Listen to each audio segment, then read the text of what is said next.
बिहार की राजनीति इन दिनों बहुत गर्म हो गई है क्योंकि विकासशील इंसान पार्टी वीआईपी के प्रमुख और निषाद समाज के बड़े नेता मछुआरा के बेटा कहे जाने वाले मुकेश सहनी ने अपनी यात्रा खत्म करते ही बड़ा ऐलान कर दिया है।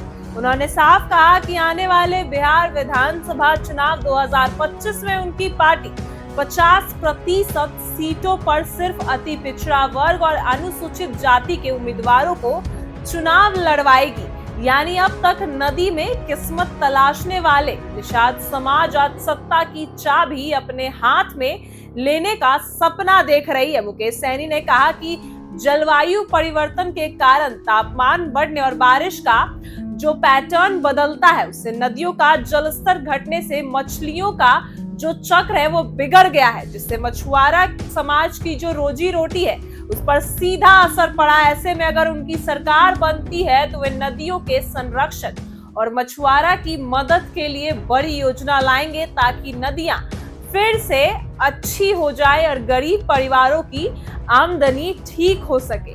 मुकेश सहनी का यह ऐलान सिर्फ मछुआरा तक सीमित नहीं है बल्कि पूरे अति पिछड़ा वर्ग और दलित समाज को लुभाने वाला भी है। यही वजह है कि राजनीतिक गिलाड़ियों में इस बात की बड़ी चर्चा होनी शुरू हो गई है। दूसरी ओर इस समय पटना में ही नेता प्रतिपक्ष तेजस्वी यादव ने अपने आवास पर अपने ही विधायकों और करीबी नेताओं की बड़ी बैठक बुलाई है और चर्चा का विषय इस बैठक में खास तौर पर वीआईपी और मुकेश सहनी को भी लेकर हो सकता है। बताया जा रहा है कि अगर वीआईपी पार्टी महागठबंधन में कितनी सीटें मिल सकती है वीआईपी पार्टी को, इस पर विचार भी किया जाएगा। और सबसे बड़ा सवाल यही है कि क्या तेजस्वी यादव और आरजेडी मुकेश सहनी की डिप्टी सीएम की मांग पर सहमति होंगे या नहीं, क्योंकि सहनी पहले भी कई बार सार्वजनिक मंच से यह मांग कर चुके।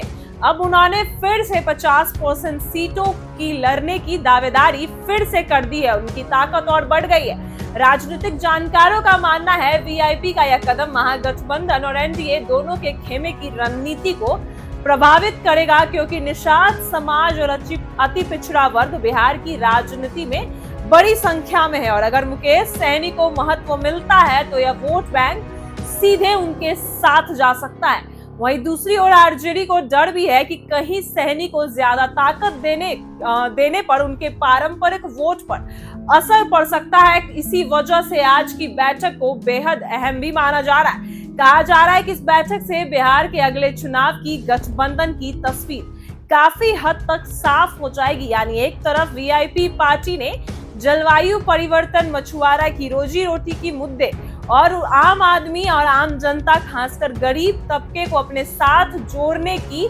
बात कही, तो दूसरी ओर आरजेडी अपने विधायकों के साथ बैठकर यही सोच रही है। क्या चर्चा चल रही है सीट बंटवारे को लेकर।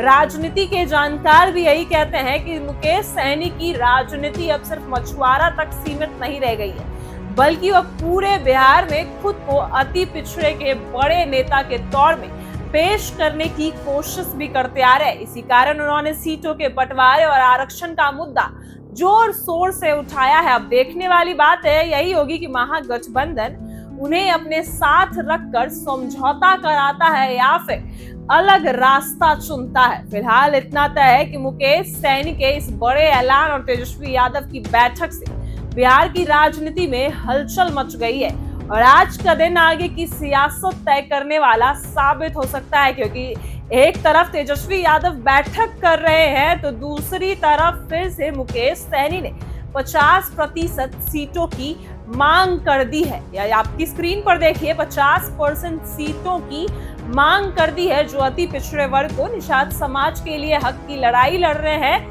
मुकेश सहनी फिर से मांगे कर दी है और बहुत कुछ कहते भी नजर आ रहे हैं। बहुत सारे मुद्दों पर फिर से बातें करते नजर आ रहे हैं मुकेश सहनी। एक बार सुनिए क्या कुछ कह रहे हैं मुकेश सहनी। 2014 में मोदी जी आए, अच्छे दिन लाने का वादा आपसे किए, हर युवा को नौकरी, हर साल 2 करोड़ नौकरी देने का वादा किए, विदेश से काला धन लाने की बात की, आपके खाता में 15-15 लाख रुपया देने का वादा किया।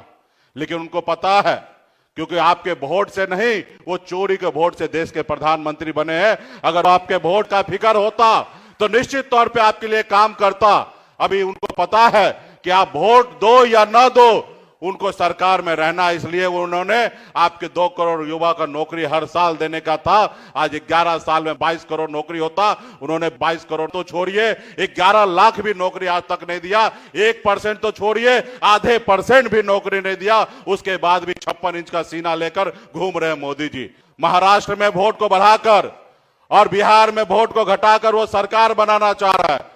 हम सभी से आग्रह करते हैं, अगर कर्पूरी ठाकुर जी को, बाबा साहब भीमराव अंबेडकर को, लालू जी को मानने वाले हैं तो गांव-गांव में घूमिए और ये फिर एक क्रांति की लड़ाई लड़िए अपने आने वाला पीढ़ी के लिए, जो सर उठा के जी सके। साथियों, 2014 में मोदी जी आए, अच्छे दिन लाने का वादा आपसे किए, हर युवा को नौकरी, हर साल 2 करोड़ नौकरी देने का वादा किए, विदेश से काला धन लाने की बात की, आपके खाता में 15-15 लाख रुपया देने का वादा किया। लेकिन उनको पता है, क्योंकि आपके वोट से नहीं, वो चोरी के वोट से देश के प्रधानमंत्री बने हैं। अगर आपके वोट का फिक्र होता तो निश्चित तौर पे आपके लिए काम करता।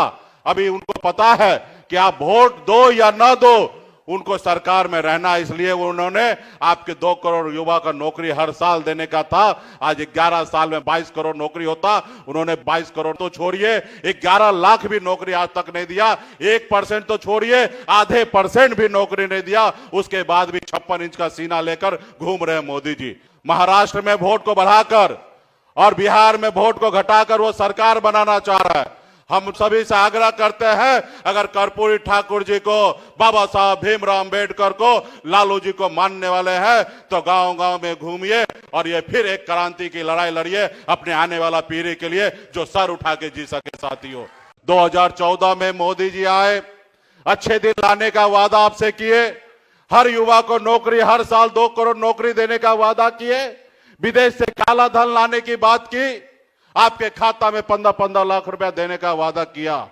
लेकिन उनको पता है, क्योंकि आपके वोट से नहीं, वो चोरी के वोट से देश के प्रधानमंत्री बने हैं। अगर आपके वोट का फिक्र होता तो निश्चित तौर पे आपके लिए काम करता।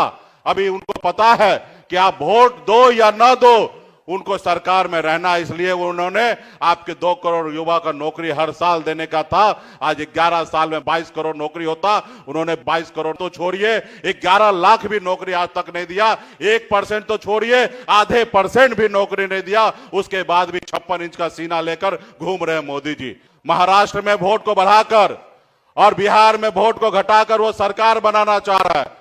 हम सभी से आग्रह करते हैं, अगर कर्पूरी ठाकुर जी को, बाबा साहब भीमराव अंबेडकर को, लालू जी को मानने वाले हैं तो गांव-गांव में घूमिए और ये फिर एक क्रांति की लड़ाई लड़िए अपने आने वाला पीढ़ी के लिए, जो सर उठा के जी सके। साथियों।